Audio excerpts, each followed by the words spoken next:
You can't be serious, I said, staring at my sister-in-law, Amanda, across her pristine marble kitchen counter. She adjusted her designer cardigan with a self-satisfied smirk, the same one she'd worn at every family gathering where she'd managed to make me feel small. Actually, I am, she replied, her voice dripping with fake concern. Emma's birthday party is going to be, well, sophisticated. We've hired entertainment, ordered custom decorations. I just don't think your children would appreciate it properly. You understand, right? My daughters, Lily and Sarah, aged 8 and 6, were upstairs playing with their cousin Emma.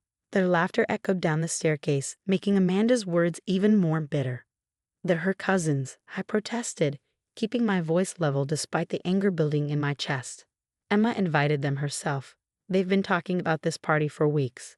Amanda sighed, examining her manicured nails. Emma's young. She doesn't understand the social implications. This isn't just a birthday party, Kate. It's an event. Half of my husband's law firm will be here, not to mention the parents from Emma's private school.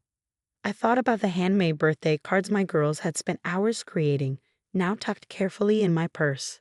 They'd used their best markers, covered them with hearts and stars, and even practiced their spelling to make sure Emma's name was perfect.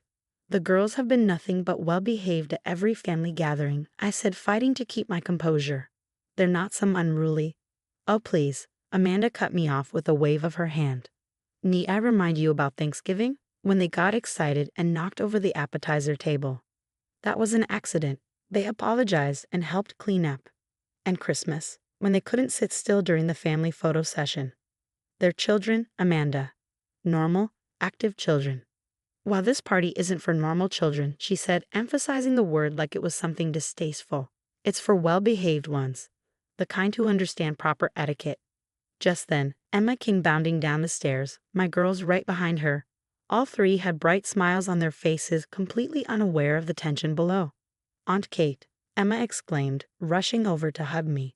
Are Lily and Sarah coming to my party? I want to show them the bounce house we're getting. Amanda's smile turned sharp. Actually, sweetie, we need to talk about that. Aunt Kate was just telling me the girls can't make it. They have other plans. The look of disappointment on my daughters' faces made my heart ache. Lily, always the more sensitive one, immediately looked down at her shoes. Sarah's lower lip trembled slightly. But Mom, Emma protested, you said I could invite whoever I wanted. Plans change, darling, Amanda said smoothly. Now, why don't you go show the girls out? Mommy needs to finish the party arrangements. As my daughters gathered their things, Emma trailing behind them with confusion written all over her face, Amanda's smirk returned. Don't take it personally, Kate. Some children just aren't ready for certain social situations. Maybe next year, if they've improved. I wanted to argue, to point out the cruelty of her actions, but I wouldn't give her the satisfaction. Instead, I smiled, a calm, knowing smile that made her smirk falter slightly. You're right, Amanda, I said, my voice steady. Some people just aren't ready for certain situations. Thank you for making that so clear. She blinked, clearly thrown by my composed response. She'd expected tears, anger, or pleading, anything but this quiet confidence. As we walked to the car, I heard Sarah sniffle. Mommy, why can't we go to Emma's party? Did we do something wrong? I knelt down, pulling both my girls close. No, sweethearts. You didn't do anything wrong.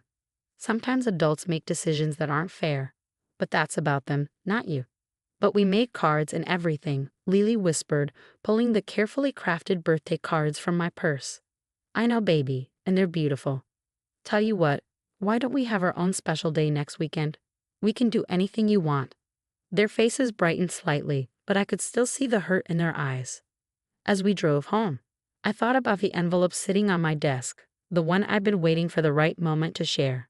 Maybe that moment had just arrived. Looking in the rearview mirror at my precious girls, I felt a surge of protective pride. Amanda thought she'd won, that she'd put us in our place. But she had no idea what was coming. Sometimes the best response to cruelty isn't anger or revenge, it's success. What Amanda didn't know was that while she'd been planning her sophisticated party, my Lily had been achieving something truly remarkable. Something that would make Amanda's social posturing look exactly as petty as it was. I watched my daughters whisper and giggle in the backseat, their resilience already showing through the disappointment, and smiled. Next week would be interesting indeed. The following week passed in a blur of activity. I kept Lily's news quiet even as we went through our usual family routines. Every time my phone buzzed with a message from Amanda, always something passive-aggressive about how sorry she was that we couldn't attend Emma's exclusive celebration, I felt a quiet sense of anticipation growing. On Friday afternoon, I picked up the girls from school earlier than usual. Lily clutched her backpack tightly, practically bouncing with excitement. "Can I wear my special dress, Mom?" she asked as we drove home. "The blue one Grandma gave me." "Of course, sweetie. This is your big day." Sarah piped up from the backseat. "Can I dress up too? I want to look pretty for Lily's thing." "Absolutely." I smiled at them in the rearview mirror. "We're all getting dressed up today." As we got ready at home, my phone kept lighting up with notifications. Amanda had been posting a steady stream of photos showcasing her elaborate party preparations, crystal champagne flutes for the adults, custom-made party favors, and an ice sculpture that probably cost more than my monthly mortgage payment. "Look how tasteful everything is," she'd captioned one photo. "This is what a proper children's party looks like." I put my phone away and focused on helping Lily with her hair. She sat perfectly still as I wove small braids into her honey blonde hair, adding tiny blue ribbons that matched her dress. "Are you nervous, baby?" I asked, catching her eye in the mirror. She shook her head, then paused. "Maybe a little. What if Aunt Amanda is right? What if I'm not proper enough?" My hands stilled. "Look at me, Lily." I turned her chair so we were face to face. "Your Aunt Amanda doesn't determine your worth. What you've accomplished, that's all you, and it's amazing." The doorbell rang, and Sarah raced to answer it. "Grandma's here," she shouted. My mother-in-law, Helen, swept in wearing an elegant navy dress, her silver hair perfectly styled. Unlike her daughter Amanda, Helen had always treated my girls with genuine love and affection. "There's my star," she exclaimed, hugging Lily. "Are you ready for your big moment?" Lily nodded, her confidence returning. Helen had been instrumental in encouraging Lily's talent, spending countless hours with her when others might have dismissed her efforts as childish or unimportant. As we drove to the venue, I received another text, this time from my husband. "Mark, everything's set up. You won't believe who showed up." The local arts center was already bustling with activity when we arrived. Families streamed through the doors, many holding bouquets of flowers. My heart swelled with pride as we walked inside. The lobby was transformed, with spotlights illuminating dozens of paintings and drawings arranged on elegant display stands. In the center, a large banner proclaimed, "Young Artists Achievement Awards, celebrating tomorrow's masters." Lily's grip on my hand tightened as we approached the main gallery. Through the glass doors, I could see a crowd gathering, including several familiar faces. And there, standing near the entrance with identical shocked expressions, were Amanda and her husband James. "What are they doing here?" Sarah whispered. Helen smiled knowingly. "James is on the Arts Center's board of directors. They're required to attend major events." I might have forgotten to mention whose work was being featured today. Amanda's face when she spotted us was priceless.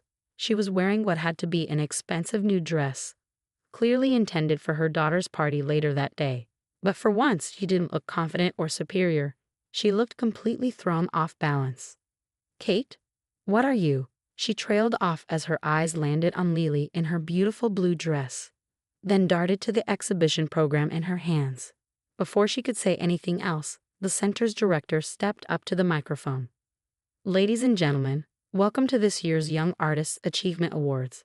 We're here to celebrate extraordinary talent, and this year, we have something truly special. For the first time in our program's history, our featured artist is just 8 years old." The crowd murmured in appreciation. Amanda's eyes widened as realization began to dawn. "Please help me welcome our youngest ever recipient of the Rising Star Award, and the creator of the remarkable collection you see before you, Lily Mitchell." The applause was thunderous. Lily, my beautiful, talented, unruly daughter, walked up to the podium with perfect poise.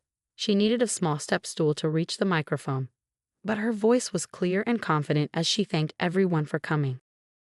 As Lily spoke about her art and what inspired her, I watched Amanda's face cycle through various expressions: shock, disbelief, and finally, something that looked almost like shame. Her perfectly planned party, with its ice sculptures and champagne flutes, suddenly seemed very small compared to this moment. The director guided everyone through the exhibition, stopping at each of Lily's pieces to discuss her technique and vision. For an 8-year-old to show this level of talent was remarkable, he explained.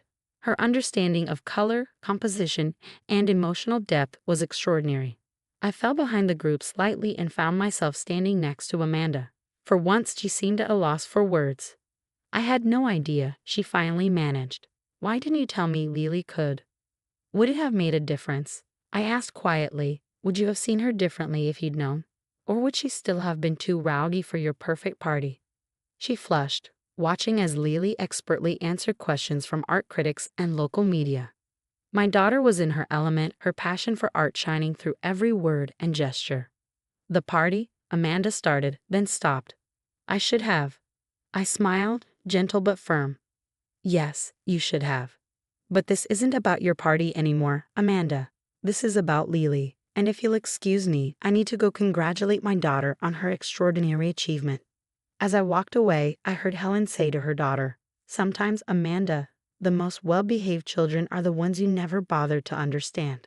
The exhibition lasted well into the afternoon, with Lily receiving numerous accolades from art critics and collectors alike. Several of her pieces were marked for inclusion in upcoming youth exhibitions at prestigious galleries. All the while, Amanda hovered at the edges of the crowd, her perfectly planned party schedule clearly forgotten. As Lily finished her final interview with a local arts reporter, Emma burst through the gallery doors, still wearing her party dress. "Lily, Sarah," she cried out, running toward her cousins. "Why didn't anyone tell me? This is so amazing." Behind her, James followed, looking slightly harried. "She insisted on coming," he explained. "Wouldn't start her party until we brought her here." Emma was already dragging her cousins around the exhibition, demanding to hear the story behind each painting. "This is way better than some boring old party," she announced loudly, making several adults hide their smiles. Amanda appeared at James's side, her carefully maintained composure slipping. "Emma, honey, our guests are waiting." "Can't Lily and Sarah come to the party now?" Emma pleaded. "Please? Lily's like a famous artist. Everyone would want to meet her." The irony of the moment wasn't lost on anyone. Amanda's face flushed as she realized how many people were watching this exchange. I stepped forward, saving her from having to respond. "That's sweet of you, Emma, but Lily has interviews scheduled with 2 more galleries this evening. Being an artist comes with responsibilities." "Oh," Emma's face fell slightly, then brightened. "Can I come to those instead?" "Please, Mom. I want to stay with Lily." Amanda looked from her daughter's pleading face to Lily's artwork and then back to me. Something in her expression shifted, as if she were seeing us, really seeing us, for the first time. "The party can wait," she said quietly, "or maybe we could move it here? If that's allowed." She glanced at me uncertainly. Helen stepped in smoothly. "I'm sure the Arts Center would be happy to host a celebration for both our talented girls. After all, families should support each other, shouldn't they, Amanda?" The pointed comment wasn't lost on my sister-in-law. She nodded, looking genuinely contrite for perhaps the first time since I'd known her. Within an hour, Amanda's elaborate party had been relocated to the Arts Center's elegant reception area. The ice sculpture looked oddly at home among Lily's paintings, and the children, all of them, rowdy or not, played together while the adults admired the artwork. Later, as the evening wound down, Amanda approached me while I was helping Lily carefully pack up some of her pieces. "Kate," she began, then stopped, seemingly struggling with her words. I was wrong.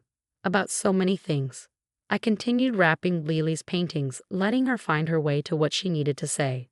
"I spent so much time trying to create perfect moments," she continued, "that I missed the real ones happening right in front of me. Your girls, they're extraordinary.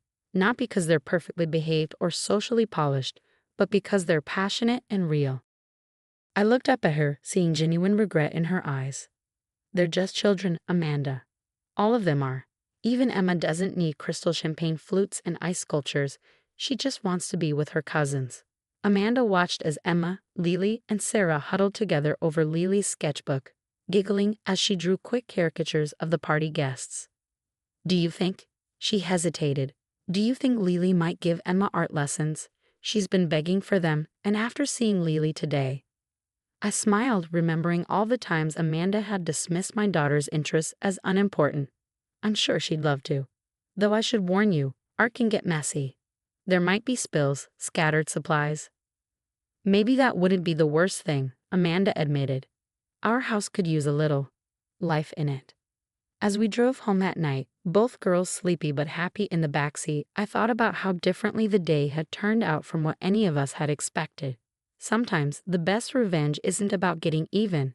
It's about rising above and showing people what they refused to see. Mom? Lily's tired voice came from the back. Did you see Aunt Amanda's face when that art dealer wanted to buy my sunset painting? I chuckled. I did, sweetheart. I did. Do you think she'll let Emma come paint with me now? I said carefully, your Aunt Amanda learned something important today. Sometimes the most beautiful things come from letting go of perfection. Sarah yawned from her seat. Can I take art lessons too? Of course you can, baby. You can be anything you want to be, both of you can. Don't ever let anyone tell you differently. In the rearview mirror, I caught one last glimpse of the art center, its lights still glowing warmly in the evening darkness. It stood as a testament to what children can achieve when they're allowed to be themselves, messiness and all. And if Amanda's perfect house got a little paint on its pristine walls in the coming months, well, that would just add character.